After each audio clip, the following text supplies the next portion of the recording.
Al, I know in your career you spent a lot of time in sort of bilateral economic dialogues, strategic economic dialogues, including with countries like China and Israel and Turkey and the European Union.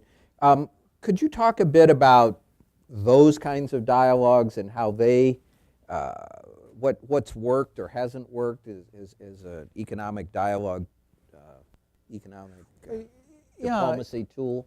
it's an interesting question because what immediately comes to my mind, there's a tendency to think, well, economic dialogue, that must be sort of soft, sort of State Department-ish. What do you really get out of it? And I remember when we had an opportunity to create one of the first economic dialogues with China.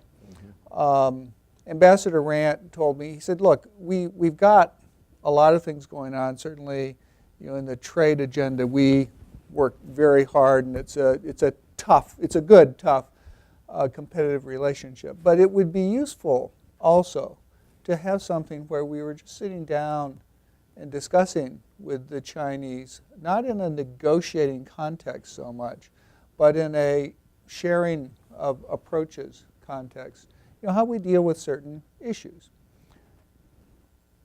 One occasion, the whole focus was on how do you cool down an overheated economy?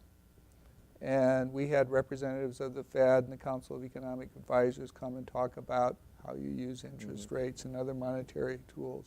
And they were listening very intently because their whole approach was administrative measures, sort of central command type approaches. Well, in the decade plus since those conversations, this has been a really key tool that's been a very great business interest to the United States, and helping them understand how to do it better and more efficiently, I think was very much in our interest, and I suppose was a case of economic diplomacy as opposed to commercial diplomacy. Let me give you another example where the two concepts are even closer together. We were over in China at one point talking about agricultural interdependence, the fact that, as I oversimplified it, the United States had lots of land and water, and we were really in a position to supply on a more competitive basis than could China supply some of their needs for grains and the like. And we had an undersecretary of we had two undersecretaries of agriculture, one on policy and one who was basically on food safety.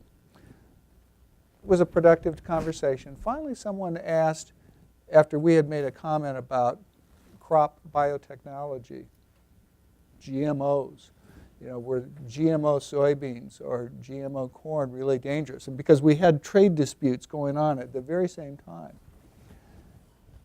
And so we were able to say, not, you need to stop these barriers to our GMO projects, but we had the top official at the Department of Agriculture say, well, here's how we regulate this issue, and here's why we believe that it's perfectly safe for American citizens to eat products made from biotech soybeans or biotech corn. And he went through it in great detail. Interestingly, the question from the Chinese side came from the back of the room. It wasn't one of the frontline big shots. It was someone who was lesser in rank, but more knowledgeable perhaps than some of the people in the front row who asked that question. And our answer and our response was all the more effective because it didn't come in a negotiating context, because it said, this is the way we do it.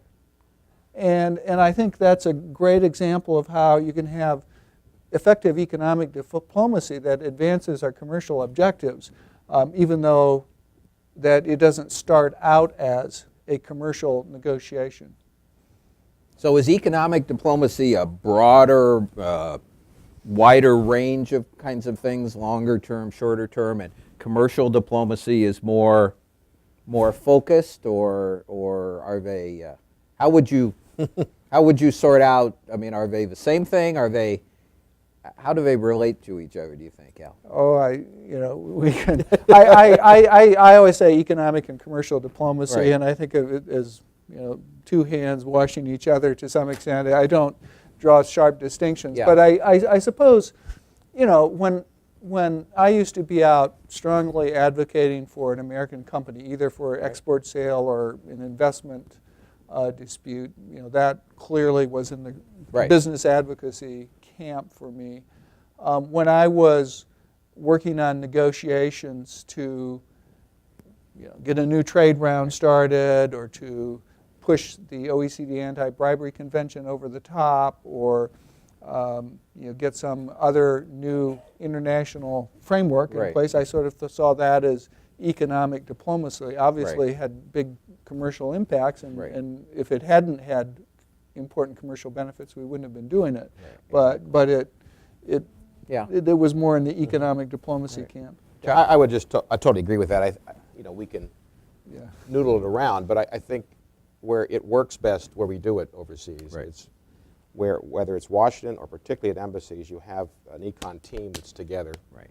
and each of us doing our own parts in a very efficient way, but And connected. coordinated, yeah. Coordination. I mean, the commercial diplomacy piece, one of our challenges, I think, is because we are unique in having two fields. We have this domestic orientation and a very specific focus to promote American jobs through exports and competitive and commercial interests that way. But in the broader setting in terms of the markets we're in, again, where this works well, the private sector relationships that a commercial section might have are invaluable, I think, in informing and sharing with the more macroeconomic policy focus that econ might be having in that country.